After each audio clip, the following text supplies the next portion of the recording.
বাংলাদেশের ফাঁসির কালচার থেকে বেরিয়ে আসা উচিত। নির্বাচনের আগে একটা ফাঁসির রায় দরকার ছিল শেখ হাসিনার, সে কারণে তিনি এটা করেছিলেন। আমি বলছি না রাজাকার কাদের মোল্লা রাজাকার ছিল না, কিংবা রাজাকারদের বিচার হওয়া উচিত না। শুধুমাত্র ভারতকে খুশি করার জন্য, প্রতিপক্ষ রাজনৈতিক দলকে কিভাবে দমানো যায় সেটার জন্য তিনি ফাঁসির প্রচলন করলেন। আমি নিজে রাজনীতি করতে চাই, কিন্তু আমি এমন রাজনীতি করতে চাই না যে এই রাজনীতির শেষ পরিণামটা আমার উপরে ফাঁসি কিংবা যাবজ্জীবনের খড়গ নেমে আসে। এই ট্রাইব্যুনালে কেজি দরে আর ফাঁসির রায় হোক। বাংলাদেশের ফাঁসি কালচার থেকে উঠে আসুক, এটা হলো আমার চাওয়া। কেন চাওয়া? আপনি বলতে চাচ্ছেন এটাই শেষ ফাঁসি হোক? আমি বলছি যে আর ফাঁসির রায় না হোক। কেন চাওয়া? কারণ হলো একটা ফাঁসি কেবল আরো দুইটা ফাঁসির প্রেক্ষাপট প্রতিহিংসা তৈরি করে। আপনি দেখেন, যেদিন কাদের মোল্লার ফাঁসির রায় কার্যকর হয় সেই দিন আমি ঢাকা কেন্দ্রীয় কার্যালয়ের সামনে, আমি জেল গেটে, লক্ষ লক্ষ কোটি মানুষ লাইভ দেখছে। সেই দিনও মনে হচ্ছিল যে না, কারণ আন্তর্জাতিক চাপ অনেক কিছু ছিল সেই সময় যেন ফাঁসিটা না হয়, বিকজ এটা বিচারিক হত্যাকাণ্ড হিসেবে অভিহিত করা হচ্ছিল। আপনার মনে আছে নিশ্চয়ই যে চিহ্ন দেখালো কাদের মোল্লা, প্রথমে যাবজ্জীবন হলো, তারপর গণজাগরণ মঞ্চ করে বিচার কাজকে প্রভাবিত করে ফাঁসির রায় নেওয়া হলো, এবং নির্বাচনের আগে একটা ফাঁসির রায় দরকার ছিল শেখ হাসিনার, সে কারণে তিনি এটা করেছিলেন। আমি বলছি না রাজাকার কাদের মোল্লা রাজাকার ছিল না, কিংবা রাজাকারদের বিচার হওয়া উচিত না, কিন্তু যেটা করেছিলেন সেটা একটা প্রতিহিংসার কাজ করেছিলেন। আমার স্পষ্ট মনে আছে যে আন্তর্জাতিক সংস্থা সবকিছু, মানবাধিকার, অ্যামনেস্টি ইন্টারন্যাশনাল, সবাই, জাতিসংঘ থেকে চাপাচাপ করা হলো। আমরা মনে হয়েছিল যে শেষ পর্যন্ত শেখ হাসিনা এই ফাঁসির রায় কার্য করতে পারবেন না, কিন্তু যখন রায় নিয়ে আসা হলো এবং কার্যকর করলেন, দেখলাম যে চারিদিকে একটা নিস্তব্ধতা। খুব অল্প মানুষ সে সময় উৎফুল্ল হয়েছিলেন।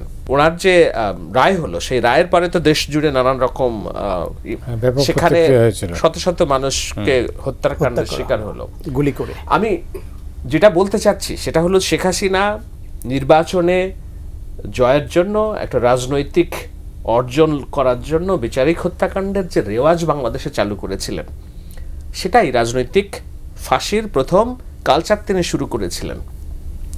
লুৎফুজ্জামান বাবর, এমনকি অন্যান্যদের যে ফাঁসির কিচ্ছু না, শুধুমাত্র ভারতকে খুশি করার জন্য, প্রতিপক্ষ রাজনৈতিক দলকে কিভাবে দমানো যায় সেটার জন্য তিনি ফাঁসির প্রচলন করলেন।